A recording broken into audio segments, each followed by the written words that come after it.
Hello বন্ধুরা, welcome to simple cooking with Moumita. তো আজকে আর একটি নতুন রেসিপি নিয়ে চলে এসেছি।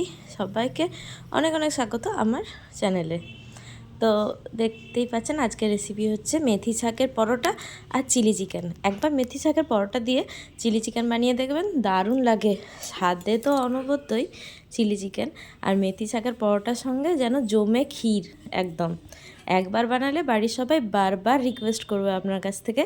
তো শীত যাওয়ার আগে একবার ঝটপট বানিয়ে নিন এই মেথি শাকের পরোটা। এখনও তো শীত ভালোভাবে যায়নি, তো তার জন্য আমি কি করেছি, মেথি শাকগুলোকে ভালোভাবে কেটে পরিষ্কার করে ধুয়ে নিয়েছি। হ্যাঁ, এরপর এই যে ধুয়ে পরিষ্কার করে রেখে দিলাম। এরপর ময়দা দিয়ে দিলাম প্রায় 1.5 বাটির মতো, আর এর মধ্যে মিশিয়ে দেবো আটা প্রায় 2 বাটির মতো। এই মেজারমেন্টে আমি কিন্তু পরোটাগুলো বানাবো। এরপর নুন আর কালো জিরে দিয়ে দিলাম। তারপর এর মধ্যে দিয়ে দিচ্ছি একটু টেস্টের জন্য ধনে জিরে গুঁড়ো। আপনারা চাইলে এটা দিতেও পারেন, আবার নাও দিতে পারেন, কিন্তু দিলে টেস্টটা খুব ভালো আসে। এর মধ্যে দিয়ে দেবো একটু হলুদ গুঁড়ো সামান্য পরিমাণ, এতে কালারটা ভালো আসে, তার জন্য দেওয়া। আপনাদের যদি কারোর পছন্দ না থাকেন স্কিপও করতে পারেন। এরপর মেথি শাকগুলো সব দিয়ে দিলাম। আপনারা চাইলে আরও ফাইন করে চপ করতে পারেন মেথি শাকগুলো। এরপর রিফাইন তেল দিলাম কিছুটা পরিমাণ। এবার ভালোভাবে হালকা হাতে মেখে নেব।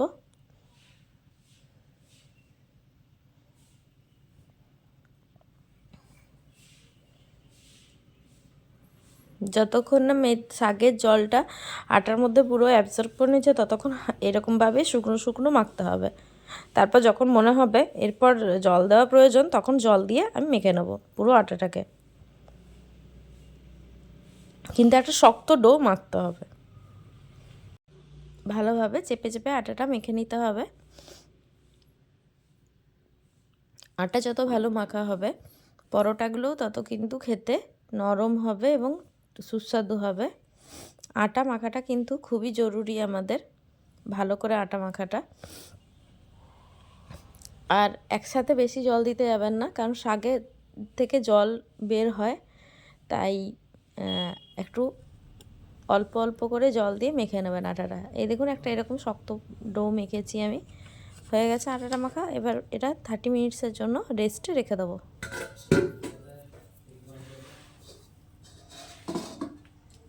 1 hour later. এই যে হয়ে গেল। প্রায় 1 ঘন্টা পর আমার হাজব্যান্ডকে দায়িত্ব দিয়েছি পরোটাগুলো বেলে দেওয়ার জন্য। দেখুন লুই করে কত সুন্দর পরোটাগুলো বেলা হচ্ছে। আমার হাজব্যান্ডও এইসব কাজগুলো খুব ভালোভাবেই পারে, তাই ওকে একটু দায়িত্ব দিয়েছি, কারণ আমি অন্যদিকে চিলি চিকেন রেডি করছিলাম। এরপর পরোটাগুলো ভালো করে আমি সেঁকে নিচ্ছি। তেল কিন্তু বেশি দেওয়ার প্রয়োজন নেই, এতে অল্প অল্প করে তেল দিয়ে দিলেই কিন্তু, প্রায় 1 চামচের মতো তেল দিয়ে আমি কিন্তু প্রত্যেকটা পরোটা ভেজে নিয়েছি।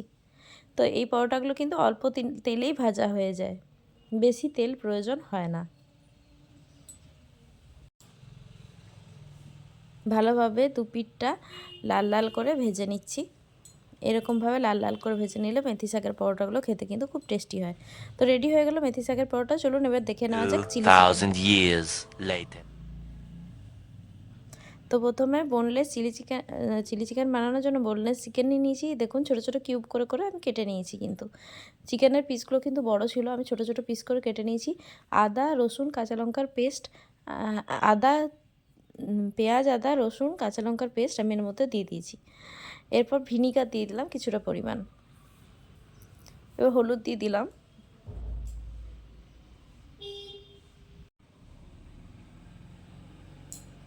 এবার সামান্য পরিমাণ লবণ দিয়ে দিলাম। আপনারা চাইলে হলুদ নাও দিতে পারেন। ভালোভাবে হালকা হাতে মেখে নিচ্ছি।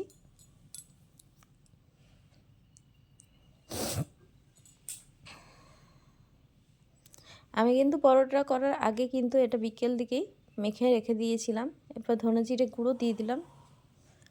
তো ম্যারিনেটটা আপনারা যদি আগে থেকে করে রাখেন পকোড়াগুলো কিন্তু খুব টেস্টি হয়। এরপর সামান্য পরিমাণ চালের গুঁড়ো দিয়ে দিলাম, প্রায় 2 চামচের মতো। এতে পকোড়াগুলো কিন্তু খুব ক্রিস্পি হয়। এবার ভালো করে মেখে নিচ্ছি আবার।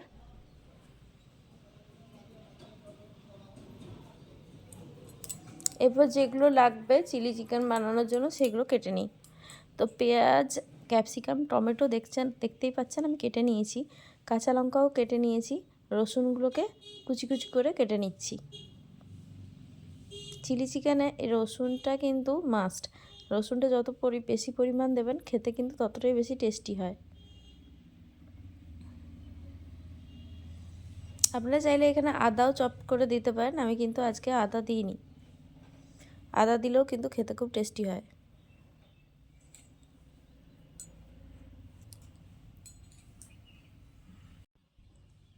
তো রসুনটা চপ করা হয়ে গেছে।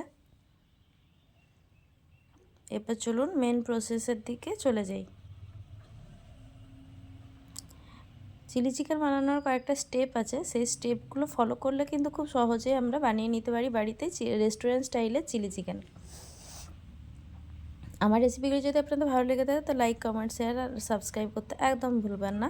পাশে থাকা বেল আইকনটি অল করে দিয়ে সাবস্ক্রাইব করার পর পাশে থাকা বেল আইকনটি অল করে দিলে আমার ভিডিওর প্রত্যেকটি নোটিফিকেশন আপনাদের কাছে পৌঁছে যাবে। আমার ভিডিওগুলি যখন আমি ছাড়বো আপনারা তখন দেখতে পাবেন। তো দেখতেই পেলেন রিফাইন তেল দিয়ে গরম করে রিফাইন তেলটা তার মধ্যে এক এক করে চিলি চিকেনের টুকরোগুলো দিয়ে দিচ্ছি। আর ভিডিওগুলো একদম স্কিপ করবেন না, স্কিপ না করে পুরো ভিডিওটা দেখার অনুরোধ রইল। স্কিপ করলে কিন্তু আপনারা নিজেরাই বুঝতে পারবেন না যারা নতুন রাঁধুনি যে কিভাবে তৈরি করেছি।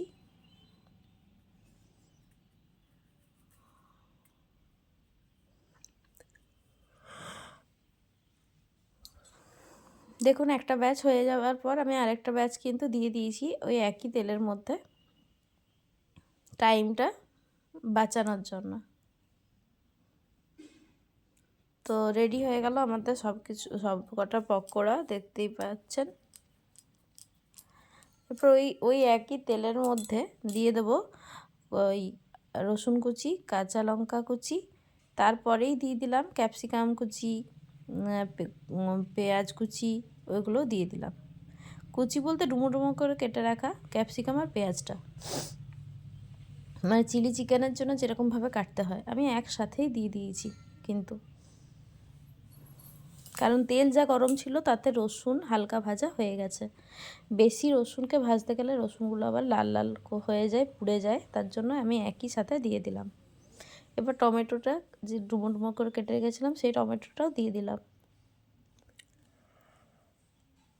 আপনারা চাইলে টমেটোটা পেস্ট বানিয়েও দিতে পারেন, কিন্তু আমার এখানে দেখতে ভালো লাগবে তার জন্য আমি কিন্তু ডুমো ডুমো করে কেটে টমেটোটা দিয়েছিলাম। আমি এখানে টমেটো কেচাপেরও ইউজ করেছি। লবণ দিয়ে দিলাম, টমেটো কেচাপ দিয়ে দিলাম, গোলমরিচ গুঁড়ো দিয়ে দিলাম। এবার ভালোভাবে মিশিয়ে নিচ্ছি, ভালোভাবে কষিয়ে নিচ্ছি মশলাটা একসাথে।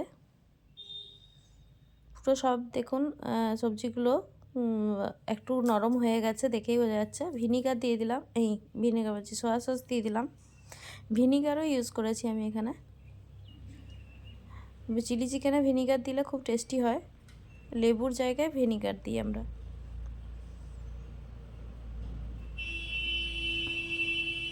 সামান্য অল্প পরিমাণ চিনি দিয়ে দিলাম, জল দিয়ে দিলাম পরিমাণ মতো।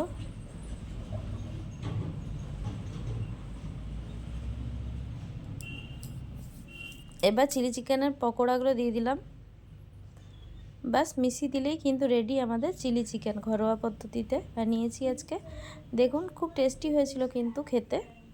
আর টমেটোগুলোও কিন্তু খুব ভালো লাগছিল পরোটা দিয়ে খেতে। একবার বাড়িতে অবশ্যই ট্রাই করে দেখবেন এরকমভাবে।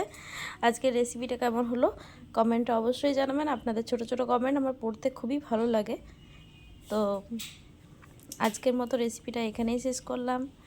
দেখা হচ্ছে নতুন কোনো অন্য ভিডিওতে। আর যদি ভালো লাগে ভিডিওটা তাহলে অবশ্যই কিন্তু লাইক দিয়ে দেবেন, আর শেয়ার তো অবশ্যই করে দেবেন। Thanks for watching this video. দেখা হচ্ছে অন্য কোনো নতুন ভিডিওতে, ততক্ষণের জন্য টাটা। Thanks for watching.